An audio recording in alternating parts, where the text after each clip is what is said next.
libera a câmera, eu acabo ficando com a conexão um pouco lenta e pode cortar a voz, tá? Então, primeiramente, eu queria agradecer a apresentação feita pelo Cristiano, né? Então, Cristiano, eu sou farmacêutico bioquímico, né? Sou inscrito no Conselho Regional de Farmácia de Santa Catarina. Tenho doutorado em toxicologia e análises toxicológicas pela USP. Fiz mestrado em ciências farmacêuticas pela Universidade do Vale do Itajaí. E atualmente sou membro do Conselho Consultivo da Sociedade Brasileira de Toxicologia e também membro da Associação Brasileira de Ciências Farmacêuticas. Tá? Eu também gostaria aqui de agradecer, né, o convite também da Luísa, né, que é orientadora aí da Liga. Né? A Luísa e eu somos colegas lá no programa de pós-graduação em Ciências Farmacêuticas. Então é um prazer poder estar aqui conversando um pouquinho com vocês. Né? Alguns já me conhecem, né? Eu já tive a oportunidade de dar aula, outros ainda passarão pela disciplina de farmacologia do terceiro período, né?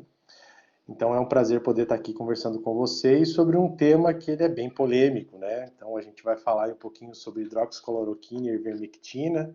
Até acho que ficou faltando, né? A gente podia ter colocado também a nitazoxanida, né? Que também é um antiparasitário e que vem sendo usado aí de forma empírica, né, sem comprovação científica também para o tratamento da Covid-19, tá? Então, o título ficou hidroxicloroquina e ivermectina, a cura para a Covid-19, né? Então, a gente vai falar um pouquinho sobre esses dois medicamentos, né? Dois fármacos aí já utilizados há bastante tempo, né? Hidroxicloroquina desde a década de 40, 50, né? Existem relatos de uso desde os anos 1600, né? De derivados da quinina. Já a ivermectina, né, um antiparasitário aí que vem sendo utilizado aí desde a década de 80, né, são dois fármacos aí então que já estão no mercado e que tentou-se, né, o reposicionamento desses medicamentos para o tratamento da Covid-19, que é a doença, né, causada pelo vírus SARS-CoV-2, né, que todo mundo já deve estar quase cansado de ouvir falar sobre esse assunto, né? Eu vou primeiro falar da hidroxicloroquina, da cloroquina, e depois vou falar da ivermectina, para ficar um pouco mais fácil da gente abordar os dois temas. Mas primeiro eu queria falar então da hidroxicloroquina, e por isso eu trouxe essa timeline, né? Isso foi retirado de um paper, um artigo da Nature, né, Rheumatology, é um artigo de revisão que fala sobre os mecanismos de ação, então sobre a parte farmacodinâmica, farmacocinética, da hidroxicloroquina, da cloroquina, né? Então, assim, a gente vê aí que essa timeline começa lá em 1630, né? E, de fato, né, a primeira vez que ela foi utilizada foi lá em 1638, aproximadamente, né?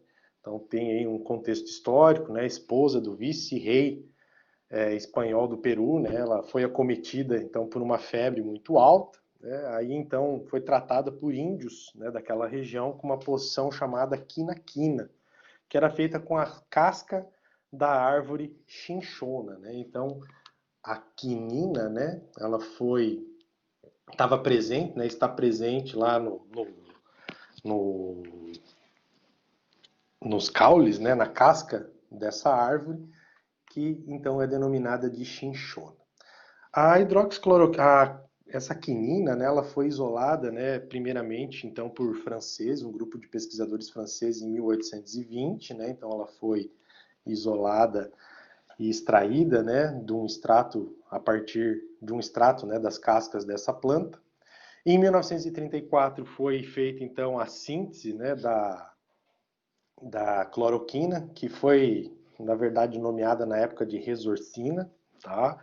Então isso ocorreu durante a Primeira Guerra Mundial, né? A empresa Bayer, né, que começou a desenvolver pesquisas para sintetizar artificialmente as partes da quinina em laboratório, né? Então em 1904 desenvolveu a Resorcina, né, a partir da molécula de quinina. Em 1945 foi rebatizado como cloroquina, né? E posteriormente, né, em 1946, para ser mais exato, a hidroxicloroquina então foi desenvolvida, né? Lembrando que antes da hidroxicloroquina, a cloroquina ela já era utilizada e já era aprovada pelo FDA, né? Lembrando que o FDA é a agência regulatória americana, né? E ela já existe há um bom período de tempo tempo, né, muito diferente da agência regulatória brasileira, que é a Anvisa, né, que é uma agência regulatória bastante jovem, né? Então a gente vê que lá na década de 40, nos anos 50, o FDA já estava aí presente, fazendo aprovação ou não do uso de alguns medicamentos. E assim seguiu-se, né? Então a hidroxicloroquina ela foi aprovada nos anos de 1955 pelo FDA e ela, né, tanto a hidroxicloroquina quanto a cloroquina, né, elas são classificadas como DMCDs, né, drogas modificadoras de curso de doença, e foram introduzidas meio que por acaso e empiricamente para o tratamento de várias doenças reumáticas e são utilizados até os dias atuais, tá? A mais utilizada é a hidroxicloroquina, a gente já vai ver o porquê, né, quando a gente falar um pouquinho aí de farmacodinâmica, mas principalmente de farmacocinética relacionada a esses dois medicamentos, tá? Então, ambas são utilizadas aí para o tratamento de artrite reumatoide, lúpus eritematoso sistêmico, síndrome antifosfolípide e síndrome de Sjögren primária, tá? E então, durante toda essa timeline, né, todo esse tempo de vida da hidroxicloroquina e da cloroquina, ela vem sendo utilizada principalmente para o tratamento dessas doenças, né, de ordem reumática e, obviamente, também para o tratamento principal dela, né, que seria aí o tratamento da malária, tá? E agora, né, mais recentemente, em 2020, né, um ano que ninguém vai esquecer, né, por conta de todos os acontecimentos, a hidroxicloroquina, a cloroquina voltaram à tona, né, nesse cenário e então a partir dos próximos anos, 2020 também vai aparecer na timeline aí dos próximos artigos de revisão sobre esse tipo de medicamento, né? Então em 2020 foi tentado o reposicionamento da hidroxicloroquina para o tratamento da Covid-19 e a gente já vai falar um pouquinho mais adiante sobre o porquê que ela foi considerada, né, e foi colocada em testes para avaliação do papel dela frente ao coronavírus, frente ao SARS-CoV-2. Tá? Para a gente entender um pouquinho melhor o que é a hidroxicloroquina, a cloroquina, resolvi trazer um pouquinho dos aspectos farmacocinéticos, né, e também farmacodinâmicos, que eu acho que é bastante importante a gente trazer esse tipo de conteúdo, tá? Com relação à farmacocinética, então, tanto a cloroquina quanto a hidroxicloroquina, elas são consideradas das classes, é uma classe, né, de medicamentos 4-aminoquinolinas, né, então elas têm essa estrutura padrão principal, né, o que vai mudar é essa cadeia básica lateral, né, então a gente tem aqui a estrutura da cloroquina, e aqui a estrutura da hidroxicloroquina, então a gente só tem a presença aqui de um radical hidroxila que diferencia, né, a hidroxicloroquina da cloroquina, mas a presença desse substituinte acaba alterando aí de forma bastante ampla o metabolismo, né, desse fármaco, né, e também as suas características de absorção, distribuição e também a sua probabilidade em provocar alguns efeitos adversos relacionados ao uso desses medicamentos. Tá? Com relação aqui à estrutura, uma das partes principais é justamente essa, né, essa cadeia básica, né, o que confere a essa molécula uma característica de base fraca, né, e por conta dessa característica de base fraca, ela tem a predisposição, digamos assim, em se acumular em algumas vesículas ácidas, principalmente no compartimento lisossomal, e a gente vai ver vai ver adiante quando a gente falar de farmacodinâmica, ou seja, do mecanismo de ação, né, tanto da cloroquina quanto da hidroxicloroquina, que essa capacidade de acumular em essas vesículas ácidas está muito relacionado com o seu efeito farmacológico, tá? Com relação ao metabolismo, a cloroquina e a hidroxicloroquina são metabolizadas lá por enzimas do citocromo P450, né? Então, a hidroxicloroquina vai gerar a desetilcloroquina e a desetilhidroxicloroquina, então, gerando esses dois metabólitos. Os metabólitos, eles ainda apresentam atividade farmacológica, são metabólitos ativos. A desetilcloroquina e a desetilhidroxicloroquina posteriormente são metabolizadas a bisetilcloroquina, que também é um metabólito com atividade farmacológica e posteriormente, então, esses metabólitos serão excretados aí por via renal e também uma pequena parcela por via biliar, portanto, por via fecal. Tá?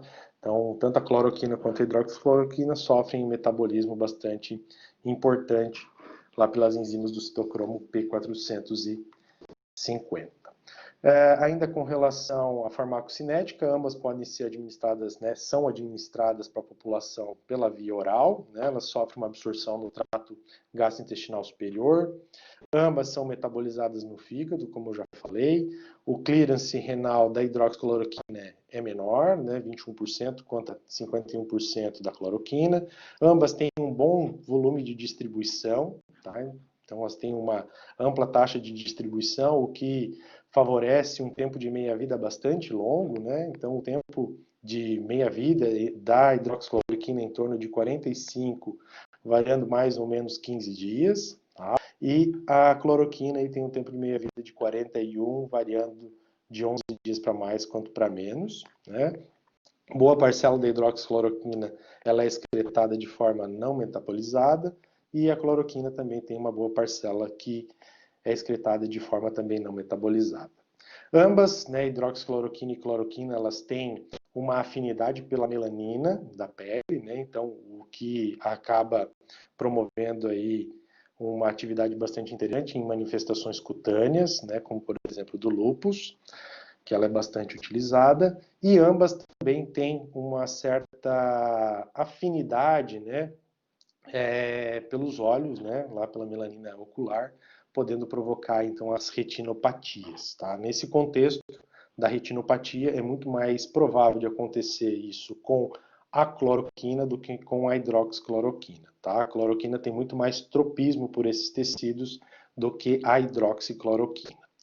Com relação ao uso na gestação, amamentação, né, que são parâmetros aí bastante importantes no que diz respeito à toxicidade, à toxicologia, né? Ambas podem ser utilizadas durante a gestação e a amamentação, então não existe nenhuma indicação de interromper o tratamento, né, do indivíduo que faz uso de hidroxicloroquina ou cloroquina durante a gestação, tá? E também durante a amamentação, não provocando nenhum efeito adverso no feto e nem no bebê após o nascimento e durante a amamentação. Então, essas são algumas características farmacocinéticas. Né? Com relação à farmacodinâmica, né, que seria o mecanismo de ação, a hidroxicloroquina e a cloroquina, elas têm mecanismos de ação semelhantes, né? Então, foram propostos vários modos de ação, né, para explicar os efeitos terapêuticos e também os efeitos adversos da hidroxicloroquina e da cloroquina. E a maior parte desses estudos, né, para evidenciar aí o mecanismo de ação, foram baseados apenas em estudos in vitro, tá? Então, a ligação, né, entre esses mecanismos e a eficácia clínica e segurança que é observada em vivo nos indivíduos, ainda não foram totalmente delineados. Então, eles são dois fármacos aí que ainda carecem um pouco de estudos para conseguir entender melhor qual é de fato o mecanismo de ação e por que a gente vê essa eficácia clínica, né? E por que elas são seguras aí para o tratamento de algumas condições. Existem, então, alguns mecanismos propostos, né? Então, um dos mecanismos tem relação à apresentação do autoantígenos, né? Então, tem trabalhos demonstrando que a hidroxicloroquina, ela se acumula, então, lá nos lisossomos, né? Provocando uma alteração no pH desses lisossomos e, consequentemente, impedindo aí a expressão, né? Do MAC de classe 2 lá na membrana citoplasmática, né? De células apresentadoras de antígeno, promovendo assim, então, uma diminuição da resposta imune. Tá? Então, a inibição dessa atividade lisossomal pode prevenir a apresentação de autoantígenos mediado por MHC de classe 2. Esse é um dos mecanismos propostos. Outro mecanismo proposto tem a ver com os receptores TLR, né, like receptors, né, onde a hidroxicloroquina teria, então, uma capacidade de se acumular nos endossomos, né? E evitar, assim, então, a ligação desse material, né? Desse DNA ou RNA nesses receptores do tipo TLR7 ou TLR9, diminuindo, assim, a ativação desse tipo de receptor, né? Que é um tipo de receptor que acaba, então, estimulando outras proteínas intracelulares, levando aqui à produção e à expressão de citocinas pró-inflamatórias. Tá? Então, a hidroxicloroquina teria essa capacidade de diminuir a ativação desse tipo de receptor, né, por se acumular nos endossomos. Outro mecanismo de ação proposto é que a hidroxicloroquina inibe, né, esse C-JAS-STING, né, que seria uma sinalização para DNA citosólico, né? O DNA, quando presente no citosol... Opa, alguém está mexendo aí nos slides. O DNA, quando presente lá no citosol, né, ele está associado geralmente a tumorigênese, a uma infecção viral, né, então tem a ver aí com o coronavírus, e invasão por algumas bactérias intracelulares. Então a hidroxicloroquina teria a capacidade de bloquear também essa via C-Gas-STING, né, que também culminaria numa menor expressão aqui de citocinas pró-inflamatórias. Tá? Então isso explicaria um pouco o mecanismo de ação da hidroxicloroquina e da cloroquina frente a esses processos inflamatórios, né, das doenças reumáticas e também da diminuição da resposta do sistema imune frente a um determinado antígeno. Tá? E também aqui frente à ação em uma infecção viral. Outra coisa proposta é que a hidroxicloroquina, né, pode interferir tanto na ativação imune em vários níveis celulares, inibindo tanto processos imunes inatos quanto adaptativos. Então, resumindo, né, a hidroxicloroquina pode, lá nas células apresentadoras de antígeno, fazer uma diminuição da ativação dessas células por bloquear os receptores TLR, tá? Também bloquear a expressão, né, do MHC de classe 2, consequentemente diminuindo a ativação de células T, né? Diminuindo então aí de forma bastante ampla a produção de citocinas, e também teria uma atuação lá sobre as células B, né? Também diminuindo aí a produção de citocinas e também diminuindo aí o processamento do antígeno e a apresentação desse antígeno. Tá? Então a hidroxicloroquina poderia interferir em todos esses aspectos em níveis celulares, aqui falando de uma forma bastante rápida, né? Isso aqui daria para ficar falando aí várias horas sobre esses processos.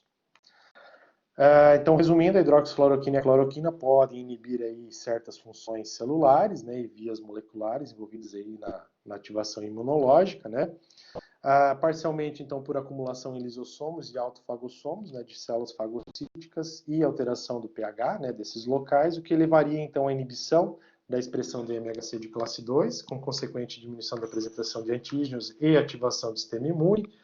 Também inibição da produção de várias citocinas, né, interferência lá com os receptores TLR7 e TLR9, que também provocaria uma diminuição da produção de citocinas pró-inflamatórias, e também uma interferência lá com a atividade da C-JAS, né, C-GAS, que tem a ver lá com o DNA citosólico, que está muito presente em processos de tumorogênese e também em processos aí de infecções virais. Então, resumindo, isso aqui seria o que a gente tem hoje de conhecimento acerca do mecanismo de ação proposto para a hidroxicloroquina e para a cloroquina.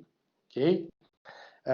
Algumas advertências de uso, né? Então a Anvisa, né, a Agência Nacional de Vigilância Sanitária, lista aí possíveis efeitos adversos tóxicos, né, dos fármacos. Então alguns eu já conversei com vocês, os principais são retinopatia, prolongamento do intervalo QT, provocando aí taquiarritmias, né? Também podendo provocar hipoglicemia, e esses efeitos são diretamente relacionados ao tempo de uso do medicamento e também com a dose. Então, o principal aqui efeito adverso relacionado ao tratamento para o coronavírus, né, o mais citado aí nos noticiários seria o problema das cardiomiopatias, né, principalmente relacionado aí às taquiarritmias, essa desregulação aí no sincronismo lá dos batimentos cardíacos. Tá? Mas aí chega essa pergunta: existem evidências científicas que comprovem sua eficácia sobre o SARS-CoV-2? Então, gente, de onde surgiu essa ideia, né? De onde que veio essa ideia? Bom, já existiam alguns relatos na literatura mostrando que a hidroxicloroquina e a cloroquina teriam uma atividade antiviral para alguns vírus, tá? Então, a partir desse fundamento, um grupo de pesquisadores, né, franceses, sugeriu a eficácia do medicamento em pacientes com infecção.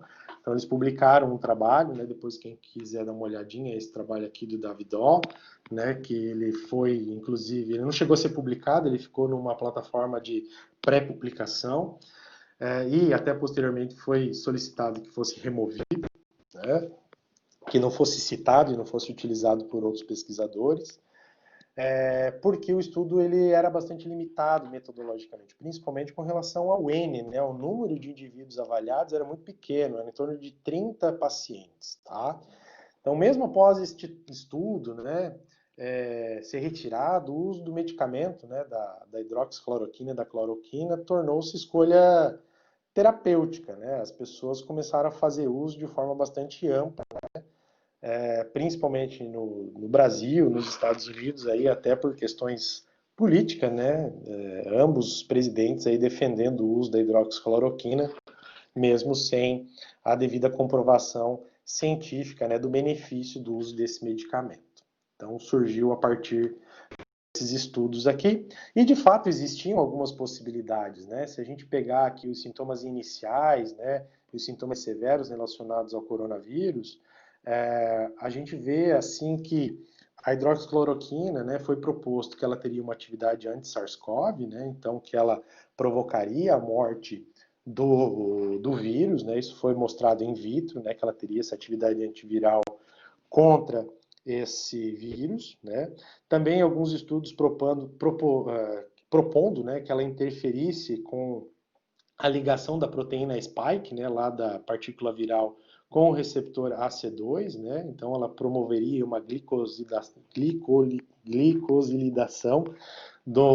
nesse receptor, né, promovendo aí, então uma menor ligação da proteína spike com o seu receptor e, consequentemente, diminuindo o processo infeccioso.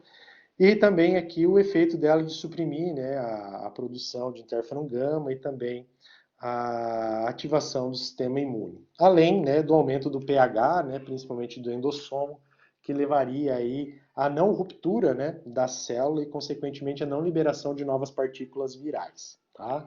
Com relação aos sintomas mais severos, né, também é proposto que a hidroxicloroquina e a cloroquina poderiam atuar diminuindo aqui a ativação de células apresentadoras de antígeno, mas principalmente aqui diminuindo a produção de TNF, interleucina 1, interleucina 6 e também inibindo aí o processo de diferenciação de células T.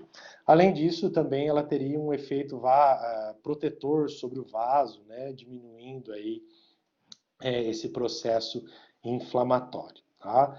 No entanto, né, a gente sabe que a hidroxicloroquina, apesar de ter esses efeitos anti-inflamatórios, quando comparado com outros fármacos, como por exemplo os medicamentos imunobiológicos, né, como os anticorpos anti-IL-6, anti-TNF, né, até mesmo quando comparada com os glicocorticoides, o efeito anti-inflamatório dela é bem menos amplo do que desses medicamentos, tá? Então, quando a gente compara o efeito anti-inflamatório da hidroxicloroquina com o do corticoide, o corticoide ele tem um potencial em reduzir a inflamação muito maior do que a hidroxicloroquina, né? Isso ficou até meio elucidado, né, a partir do momento que a gente viu aí vários ensaios clínicos, né, demonstrando a ineficiência da hidroxicloroquina, né, e a eficiência dos corticoides, né? Então, o trabalho publicado lá em Londres, né, lá na Inglaterra, mostrando que o tratamento com dexametasona ele acabava diminuindo o tempo de internação, o tempo de a gravidade, né? E isso comparado, né, com indivíduos, né? Então, feito um estudo aí randomizado, controlado, né? Mostrando que então os corticoides teriam um potencial muito maior do que a própria hidroxicloroquina. Tá? Mas existe sim algumas possibilidades aqui que podiam levar a hidroxicloroquina, né, para essa associação ao tratamento do coronavírus, né, da Covid-19. Então, aqui só para pontuar, né, que foram feitos experimentos in vitro que de fato documentaram a atividade antiviral da cloroquina e da hidroxicloroquina, né, tem esse trabalho publicado aqui na Clinical Infectious Disease, né, e a partir desses estudos, daí um grupo de pesquisadores franceses também resolveu iniciar estudos em vivo, né, com macacos, né, a fim de verificar a reprodutibilidade dos resultados in vitro. Nesse estudo, né, de Mayonnaise, o que foi visto que o tratamento com hidroxicloroquina por via oral, né, que teve duração de 10 dias, e no final desse período constatou-se uma discrepância entre os resultados in vitro e in vivo, né, visto que não foi observado eficácia terapêutica do medicamento, né, no tratamento contra o SARS-CoV em primatas não humanos. Ou seja, existia um efeito in vitro, porém não existia um efeito in vivo, isso quando administrado em macacos. Aí, obviamente, depois vários estudos, né, se você parar e for lá no Clinical Trials, né, que é um site onde são cadastrados os ensaios clínicos, com hidroxicloroquina e cloroquina, eu fiz uma pesquisa ontem, são mais de 200 ensaios clínicos cadastrados, né? E a gente já tem alguns desses ensaios clínicos publicados, né? Aqui eu trago o resultado de um desses estudos clínicos, né? Um estudo brasileiro que foi publicado no New England, né? O jornal com maior impacto, né, científico aí na ciência, né? Esse estudo ele foi conduzido em vários hospitais brasileiros, inclusive hospitais aqui da região, né? Eu moro aqui em Blumenau, então eu conheci algumas pessoas que estavam trabalhando aqui no Hospital Santo Antônio, relacionadas a esse trabalho, né? E o que foi verificado é que o uso, né, em pacientes aí de leve a moderado, né, que foram tratados aí com hidroxicloroquina sozinha ou em associação com azitromicina, você não teve uma melhora, né, do status clínico quando comparado com outros tratamentos. Ou seja, a utilização ou não de hidroxicloroquina não faria diferença alguma no tratamento. E de fato a gente vê, né, atualmente uma diminuição no uso de hidroxicloroquina, né? Só citando exemplo, né, a Prefeitura de Blumenau adquiriu 36 mil comprimidos de hidroxicloroquina, né, que chegaram na cidade já faz mais de um mês, e saiu até ontem uma reportagem na NSC mostrando que desses 36 mil comprimidos, apenas 44 foram dispensados até o momento. Ou seja, a utilização da hidroxicloroquina ela vem caindo justamente por conta, né, da presença desses estudos clínicos que vêm sendo publicados e demonstrando, né, cientificamente, em estudos conduzidos de forma adequada, né. Esse estudo, por exemplo, feito no Brasil, ele seguiu todas as regras de um bom ensaio clínico, né. Então, demonstrou que não faria efeito nenhum. E o que dizem os órgãos regulamentadores, né, a Agência Nacional de Vigilância Sanitária, né, com base nos estudos conduzidos até o momento, é arriscado afirmar que vai funcionar no tratamento do Covid-19. Então, assim como o FDA, a Anvisa não recomenda o uso indiscriminado do medicamento sem a devida confirmação. O FDA, em abril deste ano, eles apontaram que não havia confirmação de segurança e eficácia, né, o uso da hidroxicloroquina, né, bem pelo contrário, poderia trazer complicações, mais complicações do que alívio ao paciente, né, principalmente com relação aos problemas cardíacos. Em junho, o órgão revogou o uso de hidroxicloroquina para tratar casos de emergência em pacientes com Covid-19, né? E essa decisão ela foi tomada, obviamente, com base em resultados de estudos que evidenciaram que não há benefícios para diminuir a probabilidade de morte ou acelerar a recuperação do paciente. E em julho foi disponibilizada então uma revisão sobre questões de segurança com o uso de hidroxicloroquina, tratamento de Covid-19, que consiste também em relatos de problemas no ritmo cardíaco, além de outras complicações. Então, tanto a FDA quanto a Anvisa não recomendam um uso. Bom, com todos esses estudos feitos com a hidroxicloroquina, com a cloroquina, publicados, né, e colocados na literatura, nas mídias, né, a hidroxicloroquina meio que saiu de uso, né? Aí entrou em cena um novo medicamento, né, que é a ivermectina. Bom, a ivermectina, quem é aqui de Itajaí, né, a maioria, né, tem algumas pessoas assistindo aí que foram convidadas, que talvez não seja aqui de Itajaí, né, mas Itajaí ficou extremamente famosa por conta da distribuição, né, em escala bem ampla, né, do uso de ivermectina aí para a população. Bom, a ivermectina, então, ela é um fármaco antiparasitário, seguro, né, que tem sido utilizado aí há muitos anos, né, já possui uma sólida base de dados sobre sua farmacocinética, né, seus efeitos adversos, nas concentrações permitidas para seres humanos, que é de 6 miligramas. Tá? E aqui eu deixei até em vermelhinho farmacocinética, porque a farmacocinética é que vai explicar o porquê que a ivermectina não tem ação sobre o coronavírus. vírus.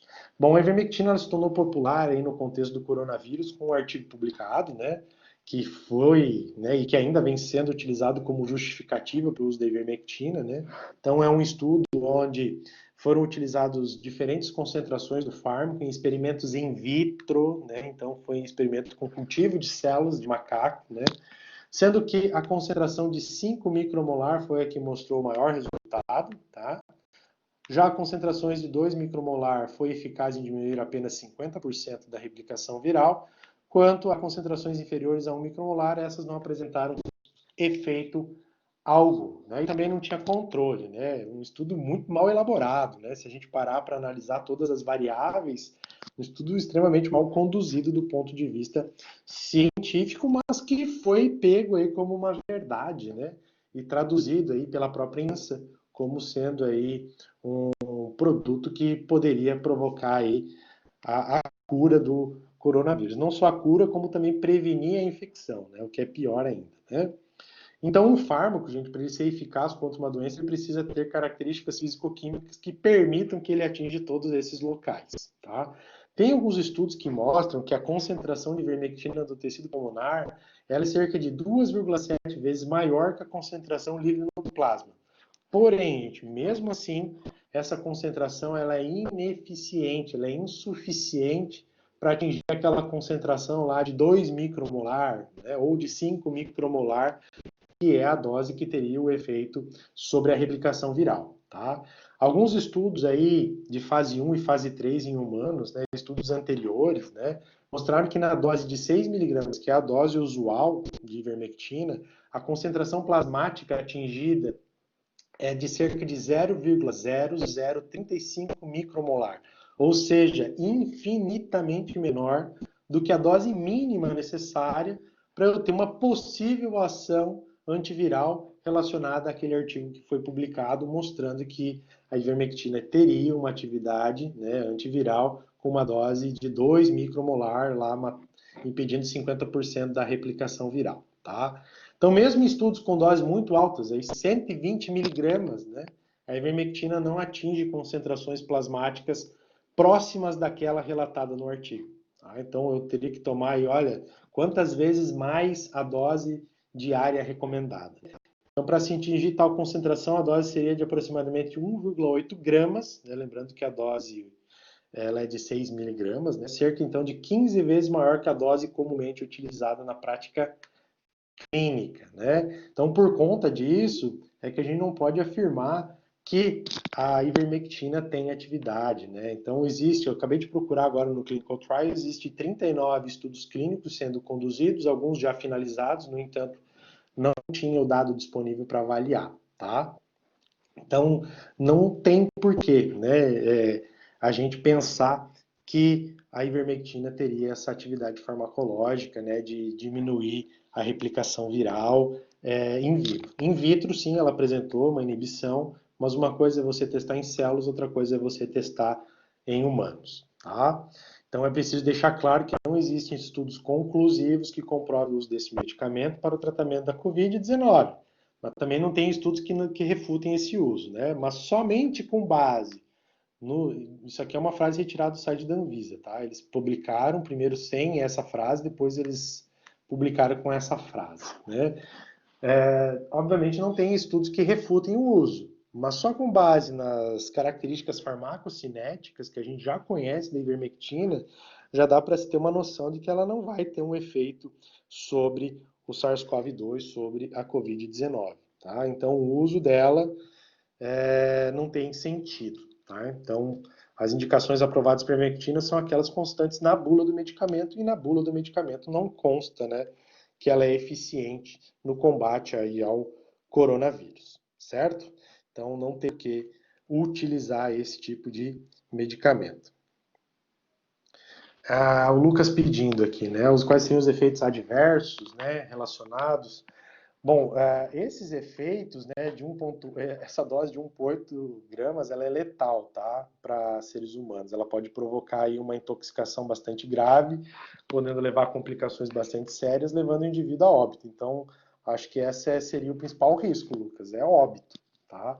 Então, por isso que ela não deve ser utilizada, né, obviamente, nessa dose. O que eles vêm utilizando é um comprimido de 6 miligramas, né, se eu não me engano, e depois de 15 dias a utilização de outro. Isso para fazer meio que uma proteção contra o coronavírus, né? A ivermectina vem sendo usada como uma forma protetora e não como tratamento, né? Lembrar também que o tempo de meia-vida dela varia de 22 a 24 horas, né? Então, a gente vai ter um decaimento a cada 22 horas em 50% da concentração no plasma, né? Ou seja, a gente vai diminuindo cada vez mais a concentração e cada vez menos a gente vai ter a probabilidade e a possibilidade dessa mínima quantidade estar fazendo algum efeito sobre a replicação do vírus, né? Então, não teria por que ser utilizado, tá?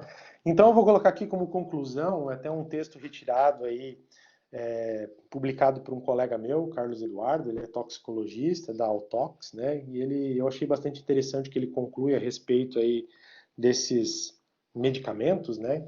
Então, ao antecipar, né, gente, qualquer prescrição ou tratamento antes de conhecer as evidências clínicas dos estudos com humanos, se assume deliberadamente um nível de risco, né, que não foi avaliado na contrapartida de um benefício que também não foi comprovado. Ou seja, você está fazendo uso de uma coisa, né, que você não sabe o risco, né, porque não foi avaliado, e não sabe nem se aquele risco vai trazer algum benefício, porque o benefício também não foi comprovado, né? Portanto, não seria justificada, né, como critério clínico, mas sim como uma presunção sem base científica. Então, o que vem sendo feito com o uso de ivermectina é um uso com base em presunção sem base científica alguma, tá? Não tem estudos clínicos bem conduzidos que mostrem que a ivermectina tem a ação farmacológica, né, esperada aí no tratamento do coronavírus.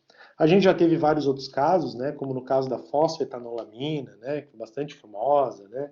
Agora a gente tem a hidroxicloroquina, né, a hidroxicloroquina foi deixada de lado agora.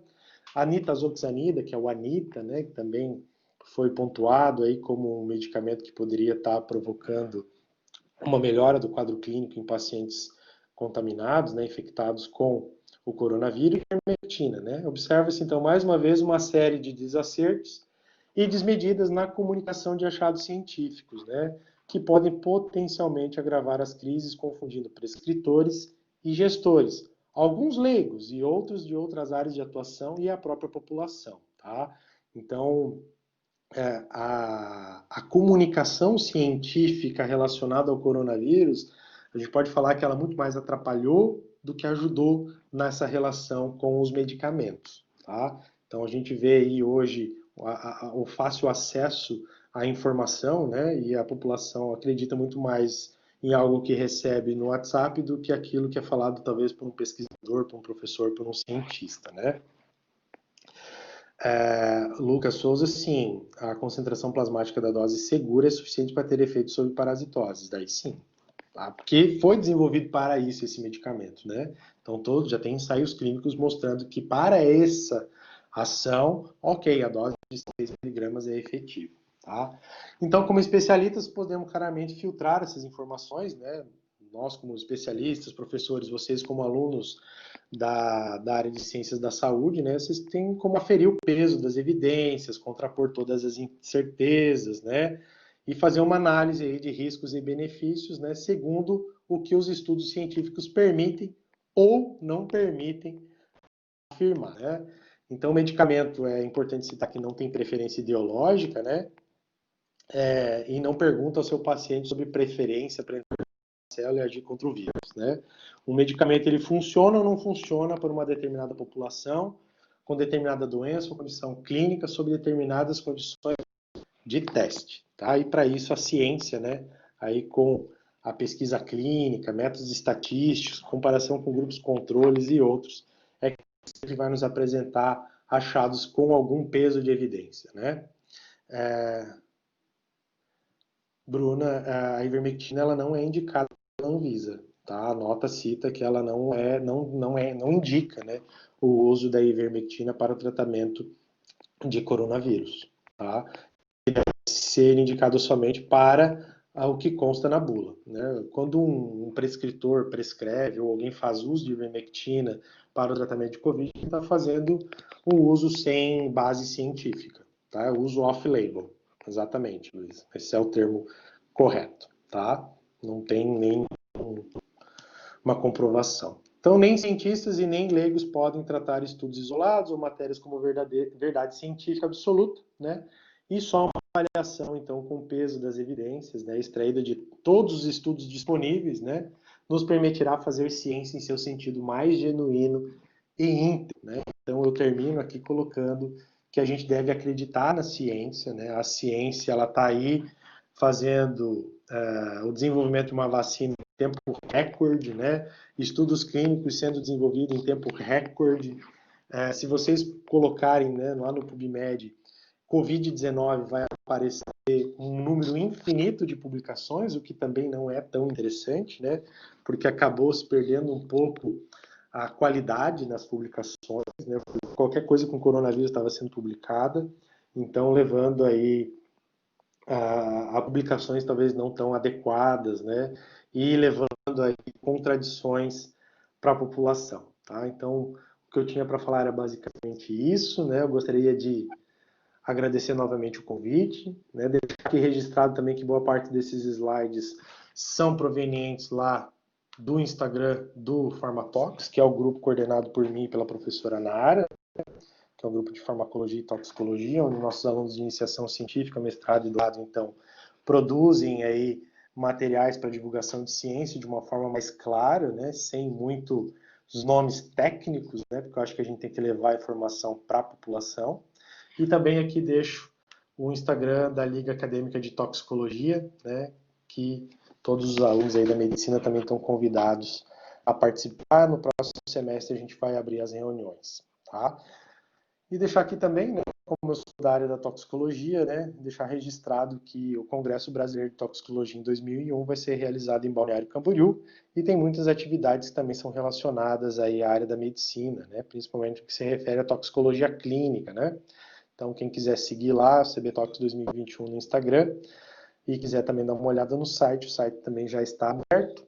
E agora eu fico aí disponível, se alguém quiser fazer alguma pergunta, algum comentário, estou à disposição.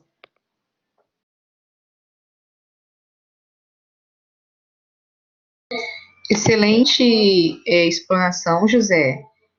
Quero agradecer você ter aceitado o convite da nossa liga, né? Eu acho que ficou muito claro, assim, quando a gente escuta, né, um cientista falando sobre essas questões da utilização dessas terapias, né, que mais prometem do que fazem, todos nós falamos a mesma língua, né?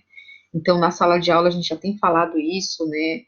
E você trouxe aqui dados, né, mostrando que, de fato, tais fármacos, eles têm mecanismos que poderiam atuar, né, são todos conjecturas, mas que até agora nós não temos, né, esse milagre, né, que às vezes é vendido, e a gente já sabe, porque nós somos bastante inteligentes para isso, para perceber os interesses políticos, né, por trás, mas como a ciência não tem esse interesse, a gente precisa, né, colocar os dados científicos, não são nossas opiniões, não é mesmo, são dados científicos, e você fortaleceu aí de forma brilhante na tua apresentação.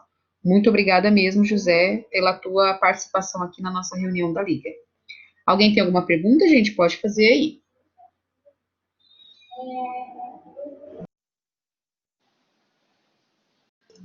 Não, ninguém tem mais nada para. Se quiserem, o espaço continua aberto. Estamos aí, pessoal. Bom, sendo assim, né? Então, novamente. Desculpa. O Guilherme fez uma pergunta ali. Guilherme, aí a gente vai entrar em outro aspecto que também não tem fundamento nenhum, né? Que é a ozonioterapia, né? A ozonioterapia, ela é uma prática que vem sendo empregada, né? É uma prática aí denominada como PICS, né? Prática Integrativa e Complementar, né? Já é uma ciência, digamos assim, estudada há mais de 150 anos. Tem alguns trabalhos na literatura que mostram o uso da ozonioterapia no tratamento do coronavírus, mas são trabalhos bastante fracos do ponto de vista científico, né? Com controles mal realizados, né? Pacientes que estavam fazendo uso de outros medicamentos também, então foi a ozonioterapia ou foi o tratamento. Então, não existe assim um fundamento muito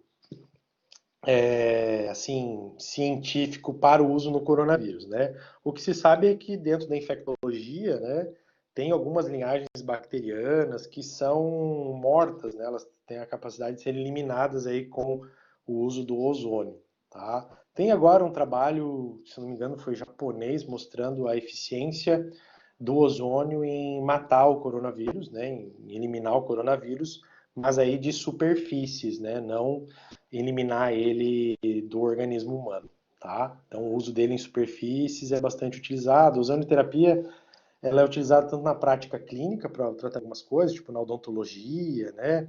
Na reumatologia e ortopedia também tem algumas coisas, alguns trabalhos demonstrando, né, que ela pode ser utilizada, mas ela vem sendo muito utilizada como produto para limpeza de ambiente, né?